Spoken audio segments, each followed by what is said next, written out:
Hello everyone, চলে আসলাম নতুন আরেকটা রেসিপি নিয়ে। হ্যাঁ, আজকে হবে ডিমের ঝোল।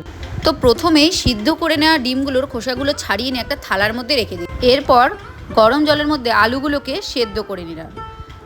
তারপর সেদ্ধ করে নেওয়া আলুগুলোকে একটা থালার মধ্যে তুলে নিলাম।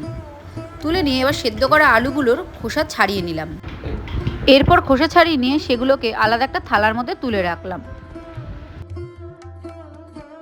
এরপর কড়াইতে দিয়ে দিলাম তেল, আর তার মধ্যে দিয়ে দিলাম পরিমাণ মতো হলুদ গুঁড়ো। এরপর এর মধ্যে সেদ্ধ করে রাখা ডিমগুলো এক এক করে ছেড়ে দেব। ছেড়ে দিয়ে এবার ভালো করে যতক্ষণ না লাল হয় ততক্ষণ অবধি এগুলোকে একটু ভালো করে ভেজে নিতে হবে।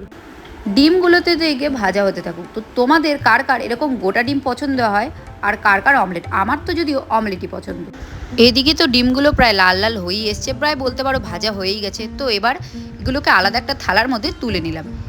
এরপর সেদ্ধ করে রাখা আলুগুলোকে কড়াইয়ের মধ্যে দিয়ে ভালোভাবে ভেজে নিলাম। এরপর কয়েকটা আদা রসুন, কয়েকটা কাঁচা লঙ্কা আর দুটুকরো টমেটো কেটে নিয়ে সেগুলো মিক্সার গ্রাইন্ডারে দিয়ে ভালোভাবে বেটে নেব। তারপর ভাজতে থাকা আলুগুলোর মধ্যে কেটে রাখা পেঁয়াজগুলোকেও দিয়ে ভালোভাবে ভেজে নিলাম। এরপর ওই ভাজতে দেওয়া আলু আর পেঁয়াজগুলোর মধ্যে থেকে আলুগুলোকে আলাদা করে নিয়ে শুধু পেঁয়াজগুলোকে একটু ভালো করে ভেজে নিলাম। পেঁয়াজগুলো ভাজা হয়ে গেলে এবার কড়াইয়ের মধ্যে দিয়ে দিলাম আবার তেল, আর এর মধ্যে দিয়ে দিলাম মিক্সার গ্রাইন্ডারে বাটা মিশ্রণগুলো, আর তার মধ্যে একটা টমেটো কেটে দিয়ে দিলাম। দিয়ে তার মধ্যে একটু দিয়ে দিলাম পরিমাণ মতো হলুদ গুঁড়ো, আর তারপরে দিয়ে দিলাম একটু জিরে গুঁড়ো, আর এরপর দিয়ে দিলাম ধনিয়া গুঁড়ো। এরপর একে একে দিয়ে দেব স্বাদ মতো নুন, তারপর দিয়ে দেব স্বাদ মতো চিনি। দিয়ে এবার ভালো করে এটাকে নাড়াচাড়া করতে হবে। আর এরপর কালার হওয়ার জন্য পরিমাণ মতো দিয়ে দিলাম একটু লঙ্কার গুঁড়ো। দিয়ে এটাকে ভালো করে কষিয়ে নিতে হবে। আর তার মধ্যে দিয়ে দিলাম কয়েকটা তেজপাতা, আর দিয়ে দিলাম একটু গোলমরিচ, গোটা গোলমরিচ। দিয়ে ভালো করে এবার আরেকবার কষিয়ে নিতে হবে।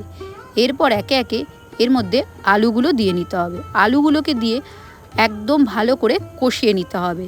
এরপর কষানো হয়ে গেলে তার মধ্যে আমরা ডিমগুলো দিয়ে দিলাম। ডিমগুলো দিয়ে সামান্য একটু জল দিয়ে ভালোভাবে নাড়াচাড়া করে নিলেই আজকের রেসিপি, মানে আজকে আমাদের ডিমের হালকা পাতলা ঝোল প্রায় রেডি। এরপর কয়েকটা কাঁচা লঙ্কা এর ওপর দিয়ে দেব, আর ভাজা করে রাখা পেঁয়াজগুলো এর ওপর দিয়ে ভালো করে এবার মিশিয়ে নিয়ে আমরা রেডি করে নেব। আর তারপর আরও একটু স্বাদ বাড়িয়ে দেওয়ার জন্য দিয়ে দিলাম কাসুরি মেথি। তোমরা এটাকে চাইলে দিতে পারো, আবার নাও দিতে পারো, এটা অপশনালে। আর সেন্ট হওয়ার জন্য এর উপরে ছড়িয়ে দিলাম গরম মশলার গুঁড়ো। তো আমাদের রান্না প্রায় রেডি, বলতে পারো হয়েই গেছে।